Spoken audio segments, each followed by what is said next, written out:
Super Lucky Disaster Man. Chapter 82, Flip a coin to decide whether to mend it or not. Edogawa Ranpo heard Komaeda Nagito's response, glanced at him, and said nonchalantly, "If you want to say something, just go directly to him. He definitely won't mind you being annoying." Komaeda Nagito gave a bitter laugh without replying, but everyone could tell that after mentioning this, he seemed a little distracted. This was indeed a rare sight. It had to be known that Komaeda Nagito had never hesitated to take a bullet for himself, and afterward even went alone to confront Mimic. The armed detective agency's impression of him was always of someone fast and resolute. No one expected that something could make him so troubled. Yosano Akiko recalled the 2 times she had met Dazai Osamu. The first time, she had been so scared she dropped everything, best not to bring that up. The second time, Dazai's feeling of utter despair was strangely compelling. She even thought that Komaeda Nagito was beyond saving. In the end, it turned out that Dazai Osamu had simply been too panicked, his fingers had gone numb, and he made a mistake in his assessment. For a mistake like this to happen with someone like Dazai Osamu really said something.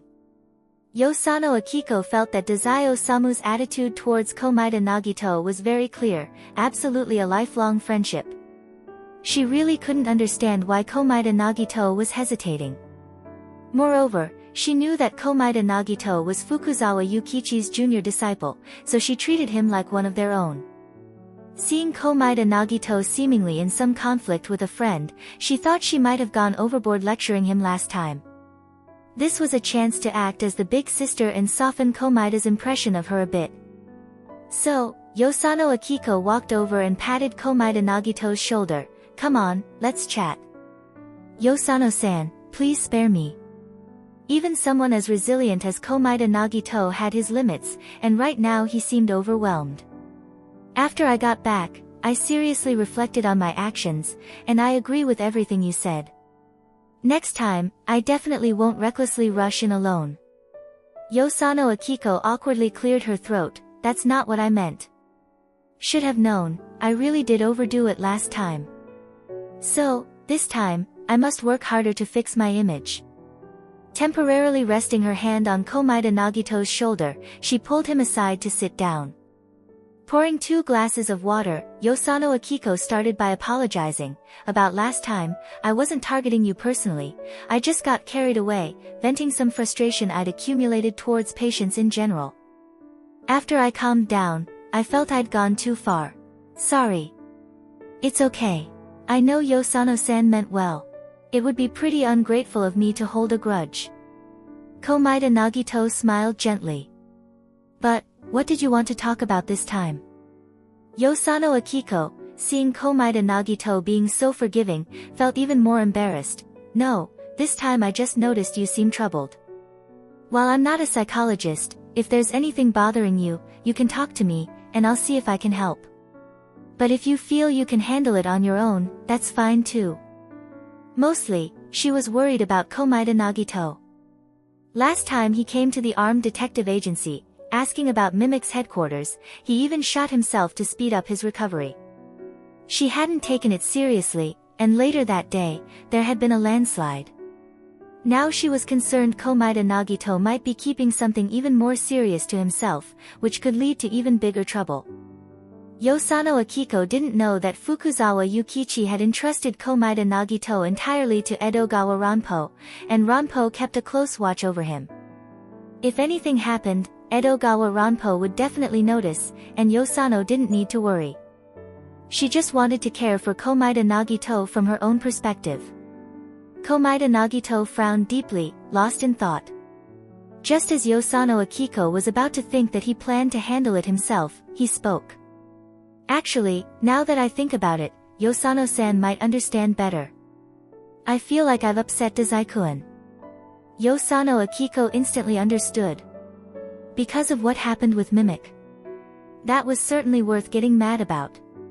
Even she could see that Dazai Osamu had been very shaken.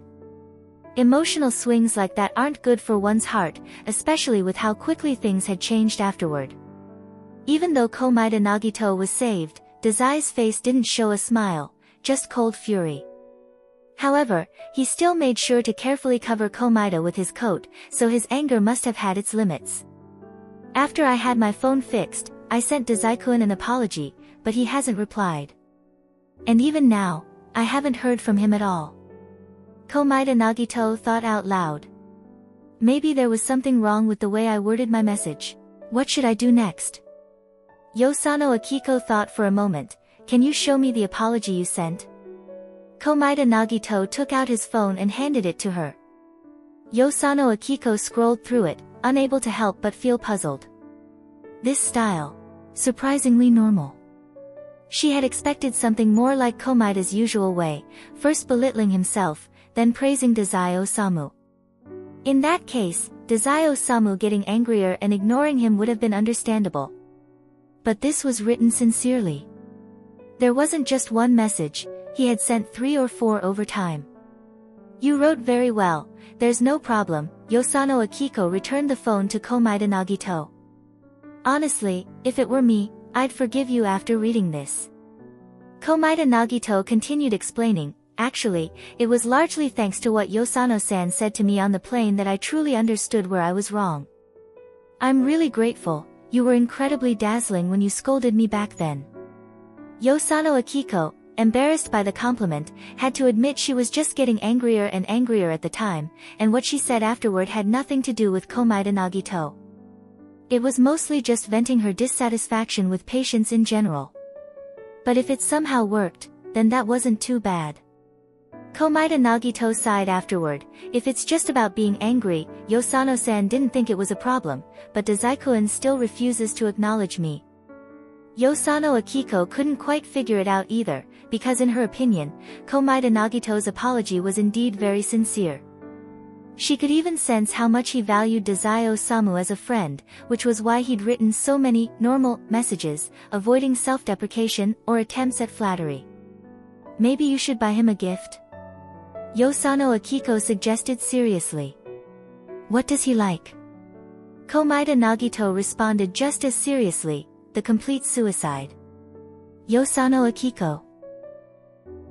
Damn it, her gut was right after all, he really is someone who doesn't get along with her. Anything other than that? Yosano Akiko asked, exasperated. Food, drinks. Food. He's recently been interested in poisonous mushrooms. Komaeda Nagito recalled. As for drinks, I'm not too sure, but he often orders bleach at the bar. Yosano Akiko, don't buy anything at all, just bring some fruit and apologize to him face to face. See how he reacts, it's sometimes better to communicate in person. Komaeda Nagito accepted Yosano Akiko's suggestion and, seeing it was still early, left to follow through. Of course, he didn't know where Dazai Osamu was. He didn't get a response when he asked. Oda-san was currently secluded, working on a new manuscript, so he didn't want to disturb him either. But Komaeda Nagito had a way to find out, by going directly to the Port Mafia headquarters and asking.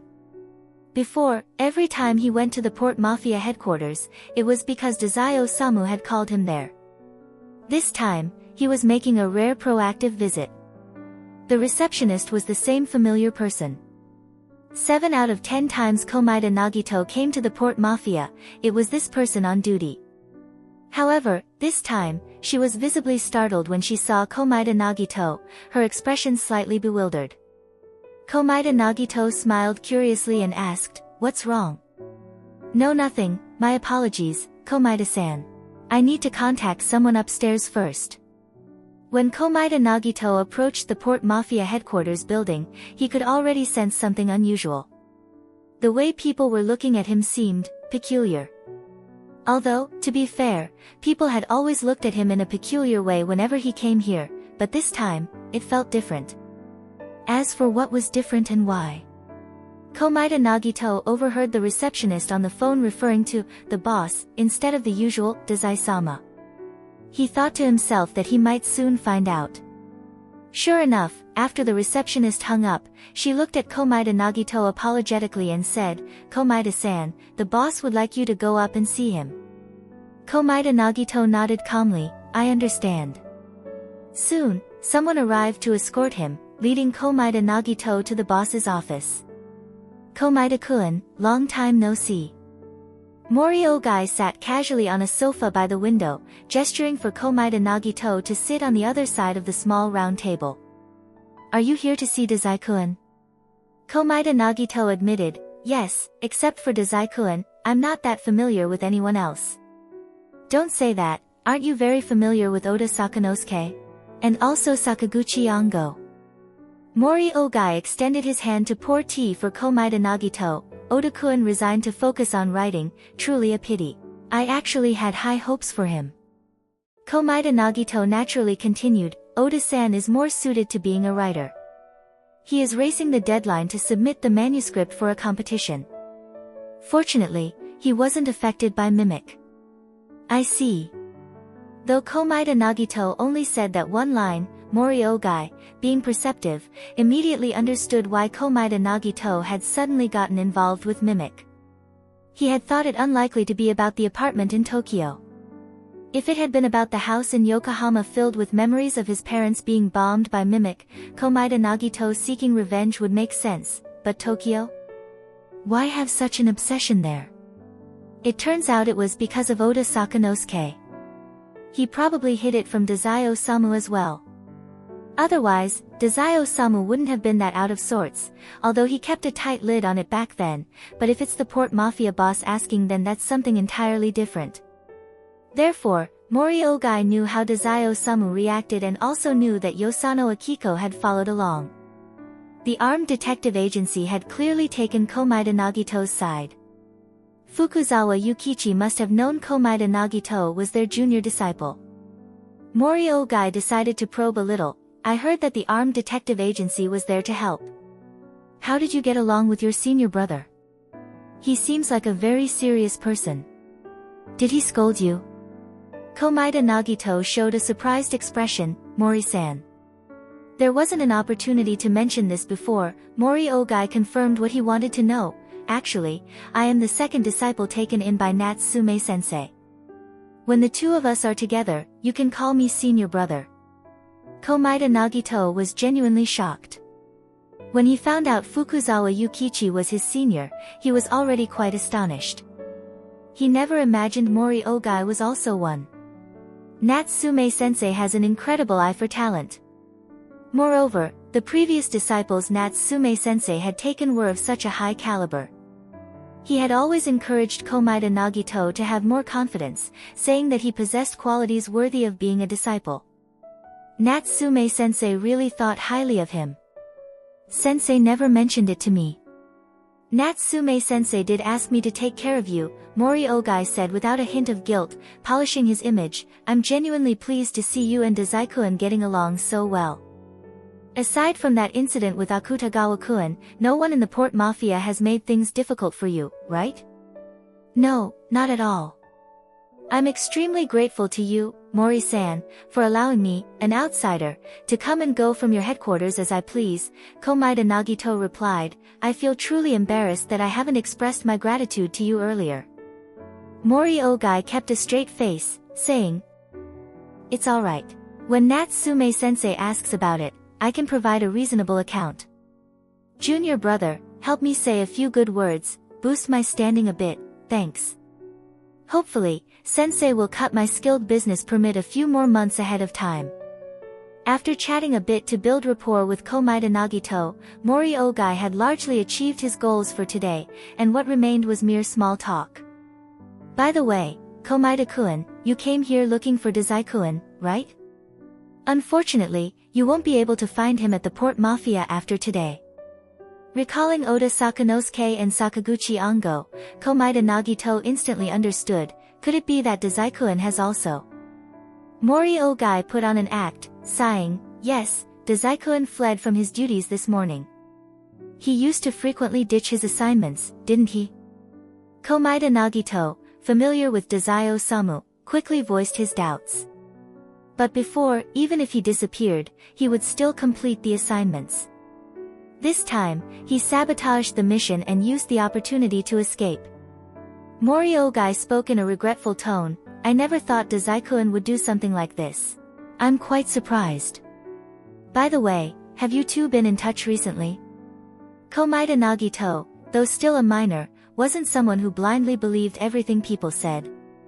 Even though Mori Ogai now had the title of senior brother, Dazai Osamu had spent too much time badmouthing Mori Ogai. Thus, other than the confirmation from Natsume-sensei, Komaeda would only believe about 20% of anything else Mori Ogai said. Sensing the tension between Dazai Osamu and Mori Ogai, Komaeda Nagito naturally treaded carefully when it came to topics related to Dazai Osamu. Luckily, the answer wasn't something he had to lie about. No, Komaeda Nagito smiled bitterly, I probably upset Dazai-kun. He hasn't contacted me since we came down from the mountain, and even ignored my messages. I came here this time to apologize to him in person. Mori Ogai wasn't truly concerned about Dazai Osamu's whereabouts. After all, he had no intention of bringing Dazai Osamu back. This was just part of the understanding between teacher and student, he was merely curious about where Dazai had gone after his escape. However, it was unexpected that after the mimic incident, Dazai Osamu hadn't contacted Komaeda Nagito. And from Komaeda Nagito's expression, he could tell he wasn't lying. This surprised Mori Ogai a lot, because from his observation, and from Dazai's reaction during the incident report meeting, it seemed unlikely that Dazai Osamu would break ties with Komaeda Nagito. Dazai Osamu had probably already figured out that he and Komaeda Nagito were fellow disciples. If he's staying at Komaeda Nagito's place, would Mori Ogai really send people to go mess up his junior's room? Given Dazai's personality, wouldn't it make more sense for him to swagger right into Komaeda Nagito's home, and even if he and Komaeda Nagito ran into Mori Ogai and Elise while they were out shopping, he'd still greet them openly and smugly, just to get under Mori Ogai's skin? The only people Dazai Osamu would actively avoid were the likes of Akutagawa Yunosuke and Nakahara Chuya, people who would immediately attack him. His reputation was built upon the shadows of countless people's psyches. Even if people saw him on the streets, they wouldn't dare to cause trouble. Besides, if he really wanted to hide, he could disappear easily. After all, the Port Mafia surveillance system was something Dazai had personally set up. Mori Ogai's mind quickly analyzed Dazai Osamu's habits, and eventually, he simply told Komaeda Nagito, maybe he's not safe at the moment. When things calm down, he'll probably contact you. Don't worry, I won't make you tell me where he is. After all, he is still my disciple. He has contributed greatly to the Port Mafia. Even though he has now defected, I have no intention of pursuing him. However, for appearance's sake, I still need to issue a warrant. I hope you understand. Playing the innocent betrayed master card, Mori Ogai almost painted himself as someone hurt and innocent. Whether Komaeda Nagito believed it or not was one thing. Besides, Dazai Osamu would surely say he was lying, but it was still something worth saying, perhaps a casual move in a future game of chess, one that might prove useful. Thus, after warming up to his senior brother, getting the latest internal intel that had yet to spread, Komaeda Nagito left the headquarters. Upon arriving home, Komaeda Nagito sat on the sofa, and as soon as he looked up, he saw Dazai Osamu's coat, given to him on the day of the landslide, still hanging in the living room. Once he became aware of this, Komaeda Nagito looked around and noticed even more, everywhere there were traces of another person. It turned out that Oda Sakanosuke, the last one who cleaned up, hadn't left anything behind. Habits are really scary. He had lived alone for nearly 10 years, but now, just 1 week without seeing Dazai-kun, he began to feel an eerie emptiness in his apartment. Perhaps I shouldn't have agreed to him staying permanently back then. Komaeda Nagito lay on the sofa, one hand covering his eyes. Now I have to get used to it again. It was just too much. He had planned to live a lonely life forever, unwilling to lose anyone important again. Yet there was someone who just had to barge into his life, Dazai Osamu being the most aggressive. And now, after promising, a friend who will never leave you, he disappeared without saying a word, leaving Komaeda Nagito all alone. He had thought Dazai-kun was leaving to take on the burden of his bad luck, but now it seemed like Dazai had taken his life force and left long before anything significant happened. Was it fortunate or unfortunate? Suddenly, his phone buzzed. A new email had arrived. Komaeda Nagito checked it and found it was a reply from Oda Sakanosuke to the message he had sent after leaving the Port Mafia headquarters. Sorry to disturb you while you're busy, Oda-san. However, I think you should know this. Dazai-kun escaped this morning. Do you know anything about it? Where is he now?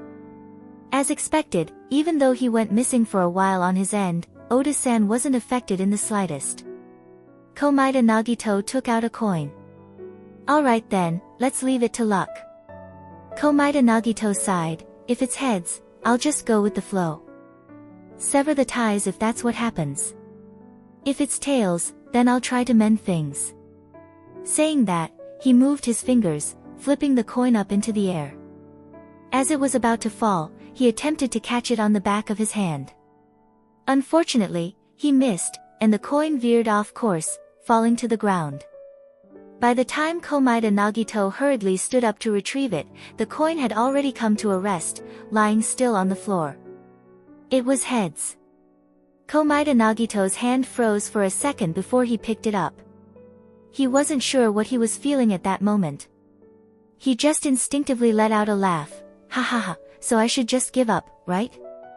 After laughing, Komaeda Nagito stood there in a daze for a few seconds. Then, suddenly, he sprang into action, starting to gather up Dazai Osamu's belongings, intending to pack them up and send them over to Oda Sakanosuke. After all, even though Dazai Osamu had severed ties with him, he still had contact with Oda Sakanosuke. Komaeda Nagito felt reassured leaving his things at Oda-san's place. While he was folding Dazai Osamu's coat, a few coins slipped out of its pocket. This time, he reacted quickly, catching one just before it rolled off the edge of the sofa. Just as he was about to put it back into the coat pocket, Komaeda Nagito suddenly paused, contemplating for a few seconds. A coin that falls to the ground, isn't that result meaningless? After a moment's hesitation, Komaeda Nagito slowly opened his hand, looking at the coin in his palm. This time, it was tails. Komaeda Nagito didn't realize that he subconsciously let out a sigh of relief. He simply put the coin back into the coat pocket, then tossed the coat onto the sofa, sitting down to send another message to Dazai Osamu. The previous message he'd sent was, I'm heading to headquarters now to find you. This time, Komaeda Nagito wrote, where are you right now? After some thought, Komaeda Nagito sent another one, do you want me to gather all your things from here and send them over? After sending those two messages, Komaeda Nagito closed the mailbox interface. Alright. He muttered, if there's no reply by tonight, I'll start packing tomorrow. At that moment, two arms suddenly wrapped around his shoulders from behind, and the familiar weight settled on him. That familiar voice sounded right beside his ear. All your stuff here, does that include the birthday present I gave you? I said anything I give away that isn't liked should be returned to me, didn't I? Komaeda Nagito was startled. Turning his head, he saw, as expected, Dazai Osamu. Dazai-kun? What are you doing here? I've been here since before you got back, hiding today, Dazai Osamu said with an innocent look. He released Komaeda Nagito, propping himself up on the back of the sofa, and moved over to sit beside him. I was resting in the room, and when I woke up, I saw Komaeda-kun sending messages that seemed like you wanted to cut ties with me. That's really too much. Komaeda Nagito wasn't fooled by this kind of talk. He gave a very standard smile, completely unconcealed in his displeasure, and laughed softly. Weren't you the one who wanted to cut ties first, Dazai-kun? Are you talking about me not replying to you? Dazai Osamu had been prepared for this. Komaeda-kun knows the reason, right? It's because I was a little angry. Being angry was only part of it. In truth, when he received that first apology message from Komaeda Nagito, a thought suddenly flashed through Dazai Osamu's mind. Maybe, this was a chance to really see what Komaeda-kun thought of him. After that, he deliberately cut contact, and sure enough, when he didn't reach out, Komaeda Nagito actively tried to connect. But what made him decide to show up in person was what had just happened with the coin toss. So, even someone like Komaeda-kun, who trusted his luck so much, would find an excuse to try again if the result didn't fit his expectations, huh? Chapter 82 End.